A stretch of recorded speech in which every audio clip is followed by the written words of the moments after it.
Welcome guys, in this 2-minute tutorial I'm gonna show you how to get consistently good looking interviews.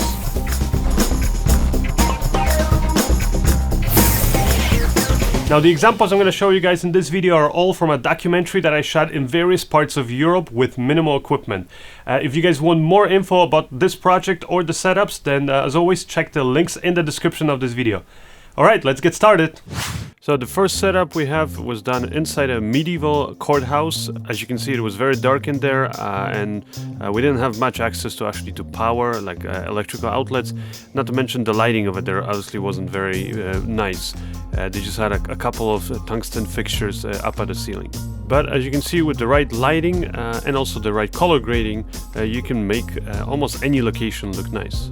This was filmed on the Sony a6500 and I actually had the camera on a gimbal because again it was a quick setup where I didn't have much time to even set up a tripod. Anyways, let's start this tutorial and the timer. The first light I'll usually set up is a Keylight, so in this case I use the KTV Boltzen light.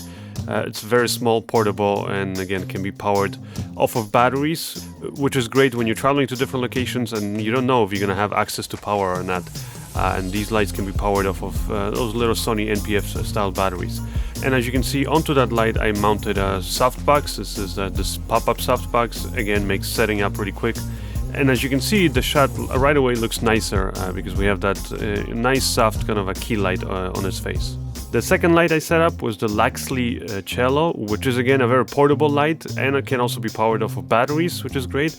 Plus this is a full spectrum RGB light, meaning you can turn this to be pretty much any color you want. And because in this case I put it kind of opposite direction of the key light, I was using it sort of as an edge slash hair light on my subject here.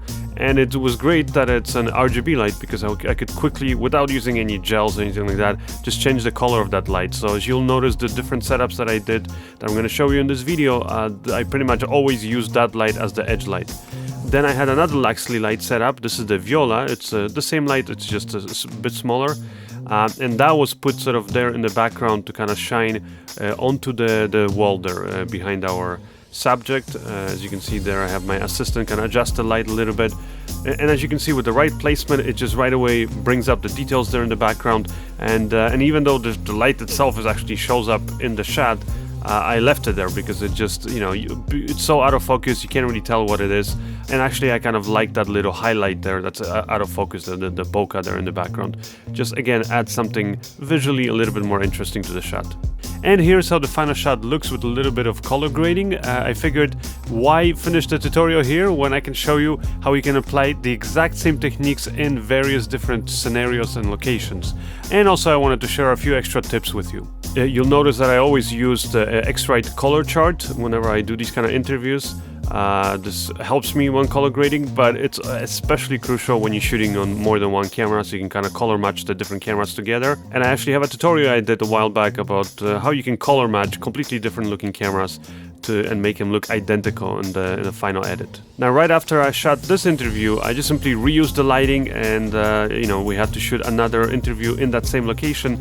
But just to sort of slightly change this shot from the previous one, I adjusted my angle a little bit and then I also adjusted the color of that hair light there in the back, which was again the Luxi Cello LED RGB light.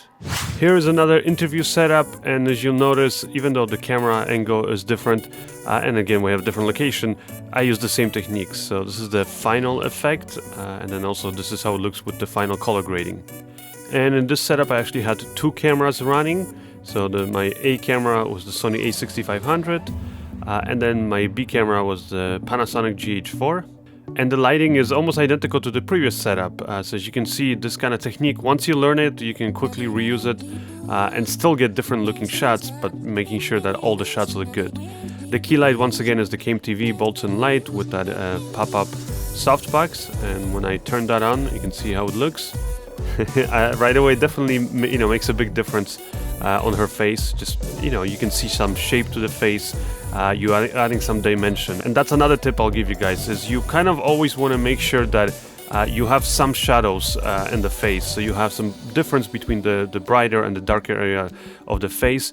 And it's also usually a good tip to have the shadow side of the face more turned towards the camera, meaning the key light is always going to be on the opposite angle of your camera. And the next light is again the Luxi Cello as the edge/hair light. In this case, I just kind of adjusted the color to be kind of this warm amber color, and that's because I wanted to match the actual practical lighting that we had there at the location. So you'll notice that in this setup I actually didn't even bother setting up the third light, because that lamp in the background provided a nice kind of out of focus kind of bokeh there, plus it actually illuminated the location, and it just made the shot look a little bit more interesting. Now, whenever you show up to a location like this, doesn't mean that you can just, you know, set up your lights and your camera and that's it, you're done. We actually did take the time to readjust the position of the chairs. Like I said, that lamp was actually slightly in a different position, but I put it there in the background to make sure that it was visible in the shot, and that, you know, just again, it provided something interesting there visually in the background. As you can see, I used the X-Rite color chart, and I always make sure that it's visible clearly in both of the cameras, because I know in post I have to try to match those cameras together. And again, if you guys follow my tutorial that I did before, then this is done very easily. So even though this wide shot was shot again on the Sony a6500, and then here's the close-up that was shot on the Panasonic GH4 and a completely different image profile, as you'll notice the shots match perfectly. And this next setup, as you can see, follows the exact same rule. Keylight, you know, there's that softbox there on the opposite side of the camera, so the left side now, and then on the right side there behind our subject we have the Luxi Cello light set to kind of this warmer kind of colors. And this was filmed inside this museum. Didn't have much time to really scout out a perfect location for this, so I just noticed this wall with these interesting looking drums. So I knew that if I have that behind my subject and just kind of throw it out of focus, again, it's just going to add something interesting visually. Here is another interview I did that was actually done outside. It was a pretty bright day, even though it was overcast, but also because we were shooting inside a courtyard, the light was a little bit stronger, more from the camera's left side. So the right side of the face of our subject here was actually not very well lit, so again I used the Boltzen TV light with that pop-out softbox, but in this case it wasn't a key light because the key light is actually the overcast sky, but I used it as a fill light from the side here where the wall is, because that side of his face was a little dark. The second light I had is again the Luxi Cello, and that one was set up behind him, and this light provides this nice sort of an edge lighting to kind of add more definition to his face. Here is another outside interview setup I did, and again I used the TV Boltzen light, in this case without the softbox, and it was in the spot focus, so I could get this really nice and strong hair/edge light. And the Luxi Cello was used from the front to kind of add a little bit of a fill light on his face.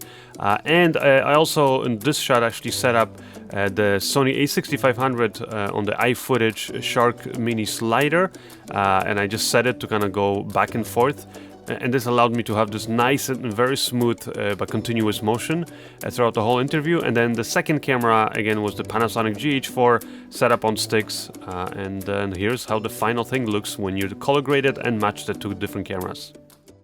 Alright, that's it. Hopefully you guys found this tutorial useful. If you did and you want to show some love, then leave a comment below and play with that subscribe button. Now if you really want to give back, then make some sweet love with that bell notification button.